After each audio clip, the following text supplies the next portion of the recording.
Hello student, आज के इस वीडियो में हम लोग कक्षा 9 के हिंदी व्याकरण में शब्द निर्माण की प्रक्रिया के अंतर्गत समास का अध्ययन करेंगे।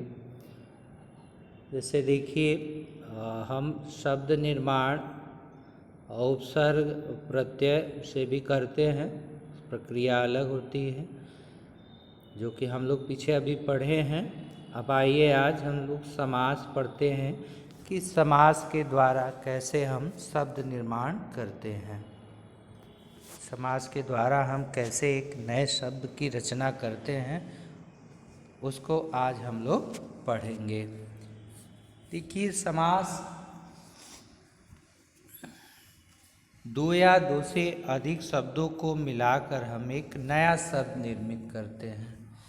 तो जो नया शब्द निर्मित होता है उसको हम समास कहते हैं। इस प्रक्रिया को समास कहते हैं। और जो निर्मित शब्द होता है उसको हम सामासिक पद या समस्त पद कहते हैं। और जो प्रक्रिया होती है वह समास कहलाती है। शब्द निर्माण की प्रक्रिया उपसर्ग प्रत्यय के साथ साथ समास द्वारा भी हो सकती है।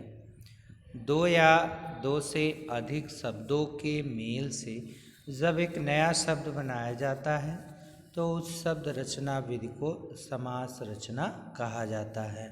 जैसा कि मैंने आपको बताया, देखिए समास की आवश्यकता पड़ी क्यों? भाषा को प्रभावशाली बनाने के लिए। हम बोलते समय किसी एक लॉन्ग सेंटेंस को, एक लंबे वाक्य को बोलने की अपेक्षा उस वाक्य को अगर एक शब्द में कह जाए तो हमारी भाषा जो है वो प्रभावशाली होगी और रोचकता आएगी भाषा में। तो इसके लिए ही समास की आवश्यकता पड़ी।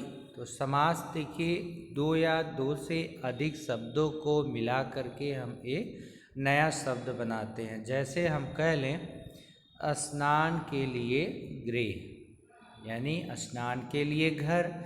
तो इसको हम स्नान के लिए गृह बोलने की अपेक्षा अगर हम एक शब्द में कह दें इसको स्नान गृह।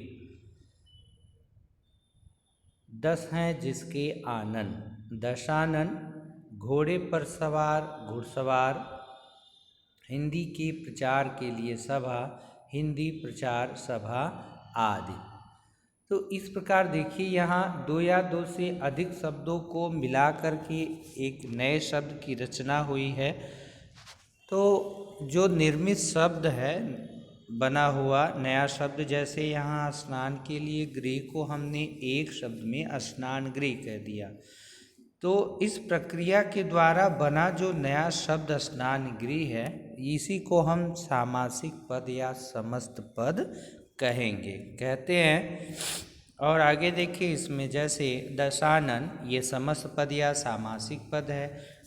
घुड़सवार और हिंदी प्रचार सभा आदि, यानी निर्मित शब्द जो है वह सामासिक पद या समस्त पद कहलाते हैं।